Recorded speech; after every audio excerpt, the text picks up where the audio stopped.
evident from the name itself that kitchen sink drama, it has to do with kitchen sink. Kitchen sink is a domestic idea. So the term became popular in Great Britain in the middle and late 1950s.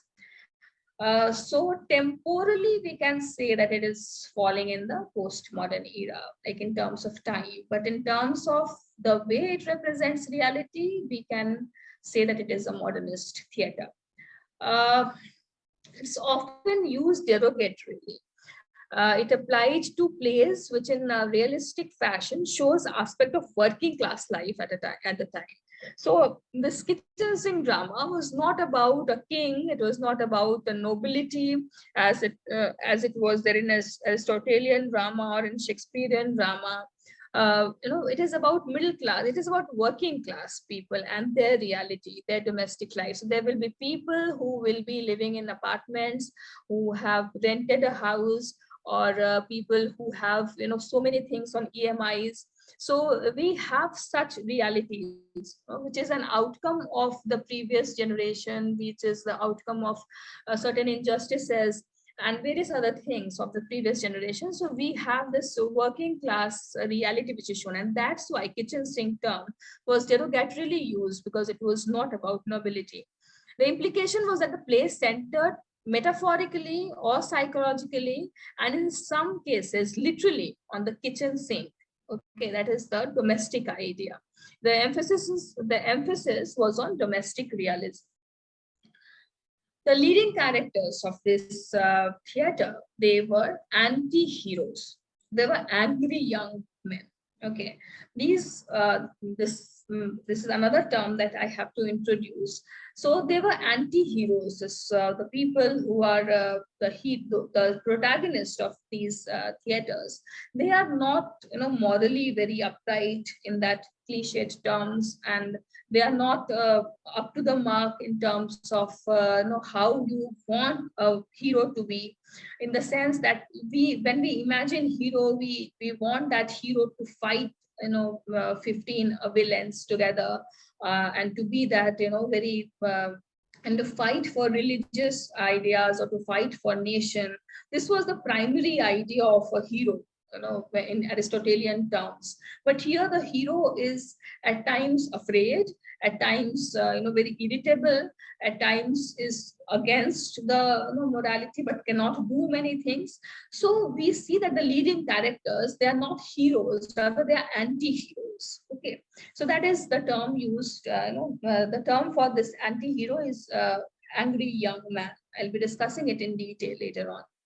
One example of the kitchen sink drama is The Taste of Honey by Sheila Delany. Now, this play is about Jo and her mother, Helen.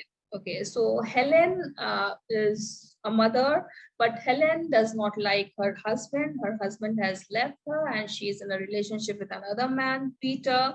And Jo is largely left at home alone. So she is struggling with her loneliness. While she's struggling, she gets pregnant by her neighbor, by a black boyfriend who is a naval officer. So both things are important. That person is black, and also that he is a naval officer. So she comes in contact with him, but he also, when after she gets pregnant, he leaves her. And Helen, who is Joe's mother, is in relationship with Peter, and Joe doesn't like that. So when Joe is alone, there's a friend of Joe, that is Jeffrey, who is homosexual, who is gay. He offers to help Joe. So she gets the only help that she gets is from Jeffrey, is called Jeff in the play. So Helen doesn't like Jeff because he is homosexual, and Helen doesn't like that naval officer also because he was black. So she hates both homosexuals and black people. And then she says something to Jeffrey, and he also leaves. Jo is unaware. She is pregnant, and she's about to deliver a baby. And that is when she is left alone.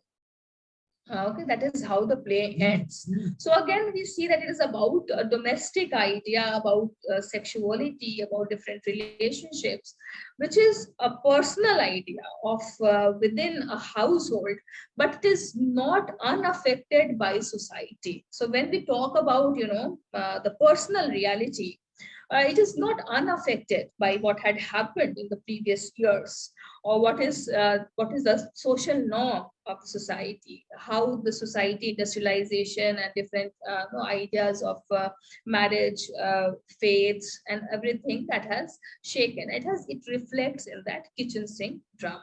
So the themes of this play are marriage, sex, homosexuality, mother-daughter relationship. There's search for happiness. There's burden of the past, which both Joe and Helen they are carrying, and mostly domestic issues are there in this play.